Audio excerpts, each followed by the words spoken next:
All right, everyone, thanks for watching the video today. Today's going to be a really interesting video. Today's video is going to be about, so you want to be a principal. And I got here one of our teachers, Mr. McCurry, who is one of our English teachers here at Lafayette High School. And he's actually one of my son's English teachers, and that relationship was awesome. Yeah. Mr. McCurry's a fantastic teacher.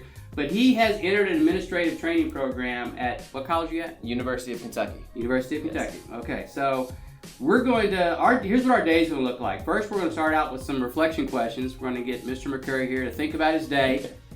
Then we're going to go through the day. We're going to do some discipline. We're going to do some student searches that are on the list. We've got some walkthroughs we're going to do, some end of the day discipline, and then we're going to reflect at the end of the day. So you think you want to be a principal, check this video out and just kind of put your comments down the bottom about if you're thinking about being a principal, what thoughts are in your head or observations you would have. But let's start off with some questions. The most obvious question is, why in the world would you want to be a principal? Well, on the first day of class, they asked this question too, and I was a little taken aback by it because I was like, I don't know that I do want to be a principal. I'm here to figure out if this is the right path for me. What draws me to this program, though, or what drew me to this program, is just understanding more how schools work. Because in the classroom, I'm very insulated. I work with the instruction, I work with the students. I mean, even discipline in a lot of ways is removed from me. Yeah. You know, so once it gets to a certain level, they're just out of my classroom. And then all these other things happen to these students that I don't know about, and they just come back to me and I start teaching them again. So just a curiosity of knowledge. I want to know what it's like and to be able to better do my job. I feel like that's a natural step. That's a great viewpoint. One of the pieces of advice I've heard, and I don't remember where it came from, is I think it was Richard Day, who was one of my professors, was always be looking at the next level up, trying to see what they see. Yeah. You know, so if you're a teacher, try to look at the associate principal role. If you're a principal, try to look at the area superintendent role, the district level role, and how they see things. And that's just a good vantage point to try to perceive things from. Okay, so where does this come from? Take me back to the source. When did you decide that you thought you might want to be a principal, since we've ascertained that we're not sure yet? Yeah. What have you experienced that makes you think, you know, that might be for me? Well, I think the strongest piece is that we've had great leaders at Lafayette since I've been here. Thank you. Yeah, you're welcome. I mean, that starts back before I knew what a great leader was. I've made plenty of mistakes along my way as a teacher in relation to like leadership roles, and so but I've had always constantly people to look at and say, all right, well, how are they doing this job? How are they surviving in their roles? You know, so like starting with Vicki Ritchie when she first brought me on, and Mr. Howard, Bobby Howard, and they helped me my first year, and then I mourned when Vicki Ritchie left because I thought she was such a strong leader, and I was hoping that our next leader in the principalship role would be just as strong, and I think we got lucky. I mean, maybe we did, I don't know, because I don't have the perspective, but he seems great. He's a different type of leader. Right. And then you've been a constant here, always throughout my career. You were on my K-tip, and I just, your instructional prowess, I admired from the very beginning. And so I'm thinking, well, if there's people who I admire and who are like me, I feel, in these positions, then maybe this could be a position for me. Although I'm still very highly skeptical because, I've made these mistakes along the way that have sometimes put me in conflict with administrative positions and leadership roles. So that's where it begins, just seeing myself and others and hoping one day to be like them and to reach a broad scope of students, more so than the 180 I see a year. Like, well, I do think Lafayette is blessed with, first of all, we have a tremendous history here, so that draws people here who want to be in leadership, who want to, excel. Yeah. We draw those kinds of people in. We have great lay leaders in our teaching staff, and whether they're an instructional leader, department chair, or it's just informal leadership, we are blessed with a bench of deep leadership here at the school, and I think it's fantastic. All right, what would you say are your personal and professional strengths that would make you an effective principal? This is starting to feel like a job interview.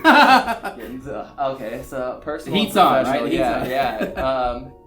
Well, one piece that I make sure that I I develop every year is just rapport with students. I want to get along with students. I want to see them as people. I want to help them. I immediately got nervous when you said searching students, because I'm like, well, how is this going to make them perceive me as a human being?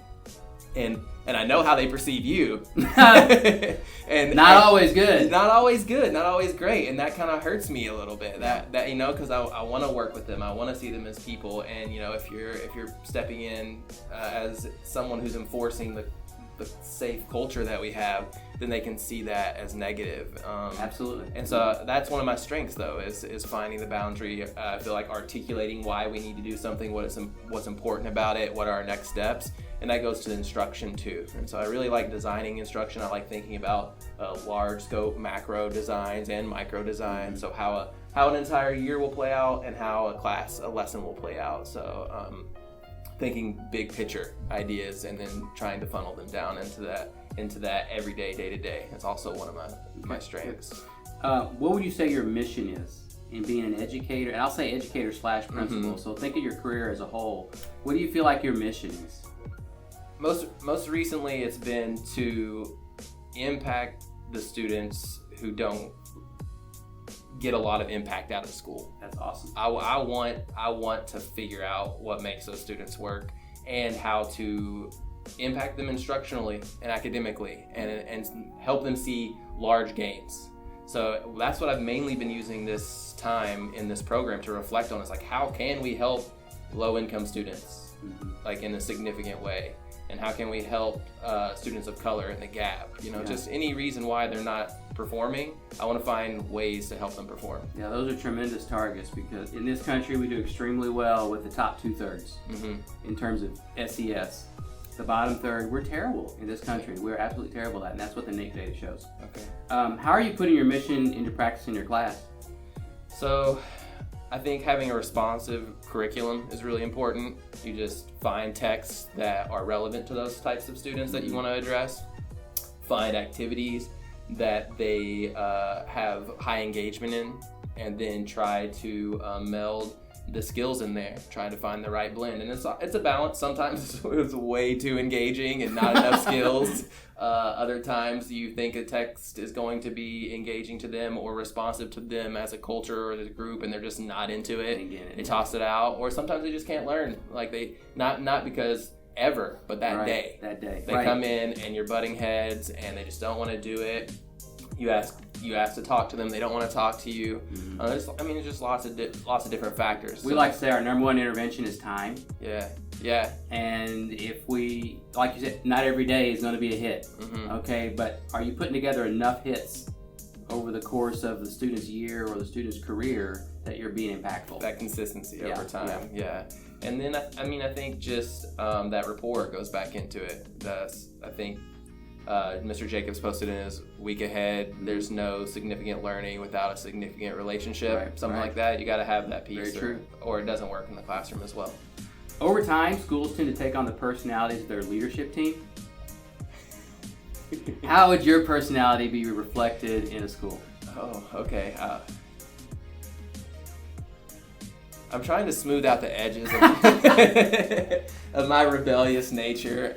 It doesn't work. You do have a reputation of being a slightly anti-establishment. Yes. I don't know if Today's dress down day, folks. Today's dress down day. And I thought about not dressing down because I knew this was going on. And then I realized that's not me. And I need to bring me. Good. That's awesome. Yeah, and I need to bring me. But I need to smooth out the edges. We have to have the establishment. It has to function, and it needs to function so that all students can succeed. But I want to bring my creativity. I want to bring my out-of-the-box thinking. I do also want to bring my kind of no-nonsense, this is what's best, but I need to understand that it has to be tempered by not best in all cases, or not achievable always. And so finding where reality and idealism blend. And so I'm trying to get better at that. So, what do you hope to see today? I want to see you all, work, and what it looks like. So in my self-reflection for this program, I realized I don't know how this building runs, the conversations that need to take place. What you see in the classroom and out, it's totally different. Totally different. And so I want to see the nooks and crannies, like what happens behind the scenes. I feel like the veil's going to be lifted a little bit. I also want to see how you interact with those students when you have to bring them in and say, I'm sorry, we have to invade your personal space a little bit, and see how they react to that and what it's like for them. Because I've never had a conversation with a student who's been like, I just got searched and I feel great about it. No. Yeah, and so I don't feel great. And I don't feel great about that. Yeah, and no one does. So I want to see how, if I'm ever put in this position, how I might do it, because I'd have zero experience with that. And I know that's just one thing, but there's going to be a whole list of things that come up throughout the day, and I'll try to keep track of them so afterwards we can talk about, like, I did not expect that. Right. Yeah. Well, definitely keep track of that. So we are going to come back at the end of the day and do a little closeout and reflection, and just hope you follow all the way to the end. All right, let's hit it. All right, let's do it. All right. Okay, so we're back. We finished our day. You might notice we've changed clothes. It's because we didn't get to the interview at the end of the day yesterday. We had a staff meeting at the end of the day that frankly, I'll be honest, had forgot that it was Tuesday even. And then you had appointments after that, I had appointments after that. So we didn't get to that, but we are back today. So here's what we did yesterday. First of all, we recorded our interview in the morning. We met with 2 students and planned a future video. Dealt with 3 different student conflicts over the course of the day, and I'm not sure that they're all resolved. Completed 5 walkthroughs. Collected more in student fees and verified senior parking, collaborated with administration on 3 other issues, searched 3 different students, 2 of whom received consequences because they had low-level contraband, completed 5 behavior referrals, and that means completed as in typed up, and we had an impromptu parent meeting. We did. So that's a pretty big day, but there's a lot that didn't get done. I didn't answer a single email, didn't even look at my email. I looked at it maybe 5 minutes at lunch, and I just kind of deleted trash. Didn't answer any emails except maybe 2 or 3 at the staff meeting that I'll confess about. Yeah. I didn't follow-up call to parents, and there's probably 6 or 7 I need to follow-up call today based on what happened yesterday. I didn't enter and complete the additional referrals based on the searches, based on the other student that we had to speak with. I did no full observations. I did not have any scheduled meetings during the day. And there were no major disruptions. We didn't have a medical event, we didn't have any drugs, or we didn't have a fight or nothing like that in the day. So it was actually a very smooth day, but jam-packed. Yeah, I'm feeling like the more you said what we didn't get done, the more anxious I was getting. I was like, well, we don't have time for this interview. We got to get to work. We got things to do, people. We got things to do. All right, so what are some of your observations about how the day went overall? I mean, it was just incredibly busy. That was my first observation. At one point, you picked up your food to eat, your knife and your fork, and then immediately put them back down without having... And that, to me, summed up the entire day. I mean, I was taking notes, so I saw that in your first 3 activities that you wanted to complete for the day, you got interrupted by something else that you needed to do. So 3 things back to back that you started, you could not immediately focus all your attention on. Yeah. So I was just like, well, that's a lot of cognitive things to manage. Gotta be, if you can't handle being interrupted, right? This ain't it. The swirling, and then just holding all the different discipline events and people you needed to talk to throughout the day in your head, and then remembering the room numbers because, you're looking it up. Yeah, we were taking radio calls and go to this room number, go to that room number, go to that room number. At one point, we had a list of 4 room numbers that we had to remember, and I was challenging myself. I was like, let me see if I can remember. And I think I got the first 2, but the last 2, and then my biggest takeaway is how deeply you dove into each issue. So it's like, you could just see it as, I got to get to the next task. Because they just keep growing. The first student you talk to, 5 more students you need to talk to after that. And so, but you didn't do that at all, not once. It was always, all right, let me take my time with you. Even when it was just discipline, let me go through your bag. You just took your time and made sure that they were all okay. Yeah, the most important thing in this job, and really in education, is the people. And you really got to give the people your time, because time is your most valuable commodity. Yeah, absolutely. You don't really have that much of it, but you didn't make it feel like it was rushed. Yeah. And then just the collaboration that occurred between you and other administrators throughout the day was informal for the most part, no official meeting, but there were important moments where you got together and you talked and you touched base and you helped each other with your tasks, passing off what your strengths were. Yeah. So that was good to see for me. Okay, so had an impromptu parent meeting yesterday. We did, yeah. Parent I've never met before. So put yourself in that situation a little bit. Parent comes in, you've never met them before. How do you build that relationship from the jump? Especially when they're coming in and they're not exactly pleased. Yeah, they're not, because if their student's in trouble, if the grades are an issue, something's happened with a parent, and you kept it about our expectations here at the school, and you kept it about we're trying to make everyone safe and get everyone on the right track. And so I think representing that part of our school, being that person, and then also being very open and honest and deliberate was key to building that relationship, so that the parent yesterday seemed to trust you implicitly, just because you embody professionalism and care in the moment that they needed to meet with you. And they were looking at their student and talking to their student, and they wanted to parent their student, and you didn't step in and you didn't try to correct any parenting. You just let them talk to their student and then you said what you needed to say for what the school needed and what that student needed. Our ultimate goal is the success of every single kid, as much as we can get. And I think when you bring that to a parent meeting and you communicate that in a parent meeting, it just carries the day. Yeah. And that's what I can deliver sincerely. That is, you have to be sincere, and I sincerely want every kid to be successful. It comes across. I mean, that disposition for sure. Okay, you saw several discipline issues being addressed. You saw informal interactions with students in the halls. What observations do you have there? So, how open they were with you was encouraging, because it feels like every time you're a teacher and you're like, well, you got to go see Mr. Royster, you need to talk to administrator. It's like they don't like you all of a sudden. No. You're getting along famously and you're like, you did something you're not supposed to do. Let's take care of this. But when they were with you, it was a very open dialogue. There was maybe only one student who wasn't really having it, and it was still, kind of an ongoing need to resolve type situation. It's amazing once people get into these walls. Yeah. All the pretense, it really goes away almost instantaneously. Yeah. And then there were some students who were more shaken than others by the fact that they had to deal with an administrator and that they were in trouble. And I was thinking, I wonder what this says about their home life or their accountability in other places. Where's the pressure coming from that's making them more anxious and more upset about having to deal with an administrator? And I'm very, it's taken me a while to get there, I guess, but I'm very conscious of the fact that when a student comes into my office, they're probably very nervous, very anxious. Yeah.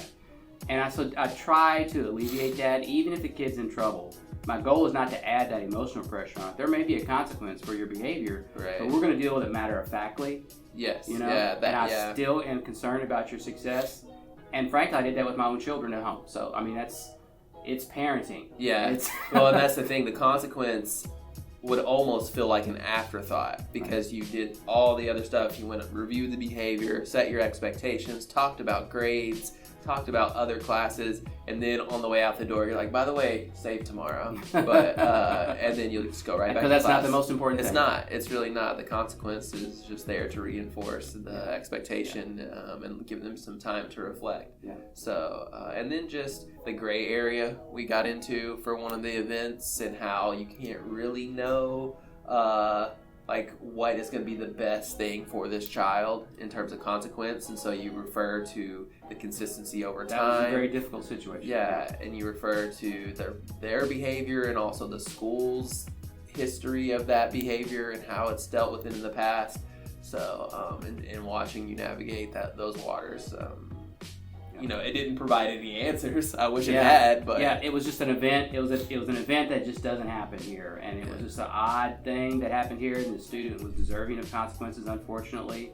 An excellent student, so we tried to look at the historical record. What have we done in the last year with that kind of event? And there really wasn't that kind of event to fall back on. So it was just difficult. Okay, you saw 5 different classrooms. You already know your department well and how you teach well. And of course, you got to see a different perspective of the school, walking around the school during the school day, interacting with students informally and all that kind of stuff. How does that play into hiring? As a principal, the biggest thing you can do to impact the school is hire new staff. It is the most fundamental thing you do. What do you look for in a staff member? What kind of qualities, characteristics would you look for in hiring a staff member? One of the staff members we watched, you said, or we observed, you said, they're always like that. And I thought, wow. All right. Immediately I thought, okay, am I always like that? And that was a good thing, by the way. Yeah, good thing. A good thing. Yeah, definitely. And I thought, well, am I always like that? Could I even be like that teacher? And I ultimately like laying in bed at night thinking about the day. I was like, I could not be like that 100% of the time. Yeah. But it inspired something in me instantly. And I think I would look for that in a staff. In the staff member that I were bringing on, I would say, is there something about, it's hard to get a full look in an interview, but is there something about them that's automatically repositioning my gaze on my profession? Like, how can 100% engagement is hard to achieve, 100%, every student. But in several of the classrooms we saw, there was 100% engagement. They were on it, and that was inspiring too, across content areas. Yeah. I think you get in your zone and you're like, yeah, my classroom's the best. And then I immediately thought like, it's not. It may not be the best. And so what can I do to step up my game? Some days it probably is. Yeah. Some days I hope it is. I truly hope it is, because that's the goal. But, as an administrator, I don't quite know what that looks like. So if an instructor is inspiring me, how does that translate to my role as an administrator? But I know what it looks like as a teacher. And I know I'm going to go back in my classroom today and say, I'm not really hitting the mark on 100% engagement or being on top 100% of the time in my classroom, or just, I don't know, just that activeness that I want to be here type of mentality. There's a huge intangible that comes across in interviews that I have no idea how to question for, and that's that personality piece, that personal positive energy that you can bring to a classroom. And I don't know how to question for that in an interview, but you notice it in an interview. It comes across. Yeah. And, it's just one of those things you look for. Okay, based on the classrooms we visited, what are two positives and maybe one aha from an instructional standpoint in the classroom that you can take away? Okay, so two positives were easily different instructional strategies, engaging multiple different types of students across the content areas.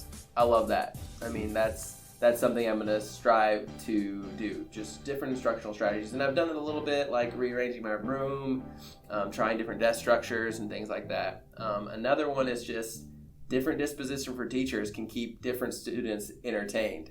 Yeah. We saw one teacher who was just, guided notes, but every student rapped, like just totally zoned in to what they were saying. And I don't have that talent. Like, I just can't do it. I can tell stories and I can then teach the content, but I can't kind of like do both and do a guided notes. I lose attention, I lose focus, they lose attention, but just that, commanding personality piece was like, okay, well, these are skills you can develop though, right? Absolutely.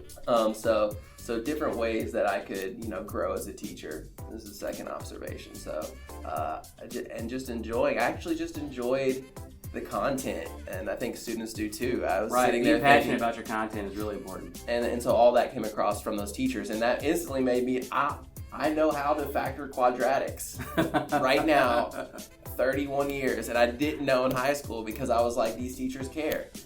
And I can understand that they want me to do well, and I'm the teacher. Right. Any particular ahas you can take away from? So is this something that may have surprised you didn't plan for? Not necessarily a positive or negative, but just a realization, epiphany. 99.9% of the students want to do well. Yes, that is true. Yeah, so you can have this jaded perspective, because you're dealing with a hard case, even as a teacher, and you're like, these students, or even a hard class. Those are the ones that grab your attention. Yeah, they grab your attention. And as an administrator, attention. that's true too. I deal with 40 students day in and day out.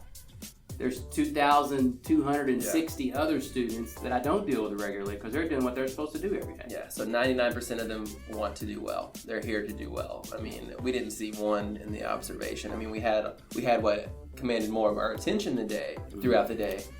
but that's not the reality of the classroom, so it's easy to get sidetracked. So I was like, aha, keep that focus. Okay. What change do you believe you can most affect if you ever become an administrator, decide to become an administrator and get a position? What would be your change piece for the school? This is what I want. Think of traditional school as it is. Sure. How might I do things differently? It's a very daunting question because I know what I want, and I just don't know if it would be possible. You know, I want to change that bottom. Right. That bottom percent, that 25%. That's where every educator's passion used to be. Yeah, that's what I want to do, and it's glaringly obvious every time we look at data. Every time we are talking, it's just like, yeah, this is where the need is. Yeah. I just don't right now as a teacher, even as an administrator. It's so hard, the obstacles. But I mean, I want to do it. I think that passion is what I could bring. Yeah. And then I also just like thinking outside the box. I mean, I just like trying new approaches. And ultimately, we will have to think outside the box to alleviate the concerns for that group. But it's hard to in our accountability. Right. You know, the way we're held accountable ties one our No one wants to take the risk Yeah. of doing something dramatically different, because if you fail, it really is going to carry with you for some time. Right. Yeah. Throughout the school, throughout your career, it's just because it'll be in your data. Yeah. It'll be stuck in your data. And so if there's no growth, because it's different leading styles, different teaching styles, then it's scary. Okay. You know. But I like scary things. I think it pushes us. Take a risk. Yeah, I like taking risks, and I think that's high up on my dispositions. It's like, we can try it. We'll see what happens. But I don't think there's a whole lot of room for that, because there is a lot at stake. Yeah. There is a lot at stake, and that's another takeaway from your job. Yeah. That I observing yesterday. It's like any interaction that does not go correctly with that parent, with the students throughout the day, and then suddenly you're dealing with an escalated. The ripples. The ripples don't get smaller; they get bigger. Yeah. So. Okay, well, we're going to wrap this up. I know this has been a long video, and we've had a great experience. I really appreciate you tagging along and forcing me, I think, to structure the day in a way that was productive. Folks, if you have questions about how school runs, go ahead and leave them down in the comments down below. I'd be interested in seeing what those is, and maybe we'll try to do a future video or follow up and answer those questions. And that's it. Thanks, guys. Thank you.